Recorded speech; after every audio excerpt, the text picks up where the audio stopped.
Hey everyone, today I want to talk about something that every indie developer eventually faces, the failure.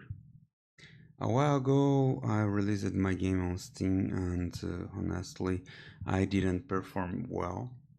Sales were low, engagement was low, and the launch didn't go the way I hoped. But instead of pretending it didn't happen, I want to break down why it happened, what I did wrong, and what I learned from it. Because if you are an indie developer, chances are you might make some of the same mistakes, right? My first mistake, I've launched without building wishlists. The first big mistake was launching the game without building wishlists beforehand. On Steam, wishlists are extremely important, and they are basically your launch momentum. When you launch a game, Steam algorithm looks at how many people are buying or interacting with the game in the first hours and days. If you already have wish lists, those players get notified and some of them convert into sales. 10 to 20% of your wish lists being converted on sales. But in my case, I basically released the game immediately after creating the Steam page. That means almost nobody knew the game existed, and when launch day came, there were no wishlists converting to sales.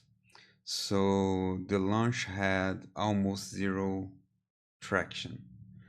All right. My second mistake, a weak Steam page. The second problem was my Steam page itself. Your Steam page is basically your store shelf. If it doesn't communicate the game clearly, people will just move on to the next game. Looking back at my page, a few things were not ideal. The description was not very compelling. The screenshots didn't clearly explain the gameplay loop. The page didn't communicate quickly why the game was interesting. Steam users usually decide in just a few seconds if they are interested on or not. If the page doesn't hook, then immediately you lose them. And I think that finally happened here. The third mistake, the trailer. Another big issue was my trailer that you are looking on this video, the trailer. Your trailer is probably the most important marketing asset your game has, but the trailer I uploaded didn't really explain the game. It showed some gameplay, but didn't clearly answer questions like what is the objective of the game? What makes it fun? Why should someone play it? So instead of making people curious, the trailer actually made the game feel unclear and less appealing. And when players are confused, they usually just skip the game. The mistake 4, lack of polish. Another possible factor was the polishment in the game. The game worked, it was playable, but it probably didn't feel as polished as it should have been. Indie games compete with thousands of other games on Steam, including very polished titles. Even small things like UI feedbacks, animations, sound design, visual clarity can make a big difference in how players perceive the quality of a game. And looking back, I think the game could definitely have benefited from more polish before release. Some other things that I don't made I don't participate on the Steam What's Next. This Participating on this Steam What's Next can give you more wish lists. And my game was appearing something like the Vampire Survivors, but with less content, you know. We don't have a lot of maps or a lot of abilities, um, but I think it can be some kind of the problem that we had. Um, which more? Another thing that I did is I give to my friends some keys, and it's not something that you want because your friends will make the reviews of your game, and if you have sent keys to them, they have the game freely, and their reviews will not be accepted by Steam. It will not count in the end. Because of that, if you want to make a better a better thing, get some user reviews, you need you need your friends buy the game and not give them the keys. You will give keys to YouTubers, streamers, and other kind of people, not to your friends. If they are your friends, they will understand it. I think the truth, it was also the game, it was being an experiment. It's my first project, and I wanting to learn how to launch on Steam, and what I can do, and what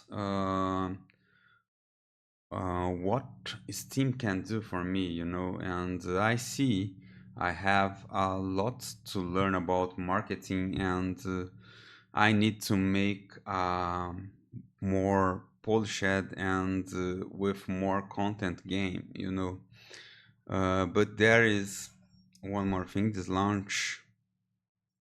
Yeah. I wanted to see what would happen if I just released the game on Steam and observed the results. What would the algorithm do? How many players would discover it organically? What actually matters the most for a successful launch? And even true, the results weren't great. The experiment itself was extremely valuable because now I understand much better the importance of wishlist, the importance of a strong Steam page, the importance of a good trailer, and how competitive the platform really is. So yes, the game didn't succeed the way I hoped, but failure like this is actually part of the process of becoming a better developer. Every launch teaches you something, and the next time I release a game, I will approach it very differently. Build wish lists first, improve the Steam page, participate on the Steam events, make a better trailer, and spend more time polishing the experience. Because launching a game is not just about finishing development, it's also about preparing the launch properly. And yeah, one another thing that I've seen when I created this some kind of video in my other channel in Portuguese, the guys told me asked me about the Steam capsules because I have used some AI to create these Steam capsules. uh, all of the art inside of the game was being bought from Unity packages or contracting artists, but in the end, I didn't have budget to create these thing capsules and needed to work with some AI things to create it, right? And yeah, guys, uh, my the game will be on the link to the game will be on the description. And thanks for watching. And if you are also an indie developer, I hope this help you avoid some of the mistakes I made. And yeah, subscribe. I will come in the future and will create some other videos about those things, right? Thank you. Bye.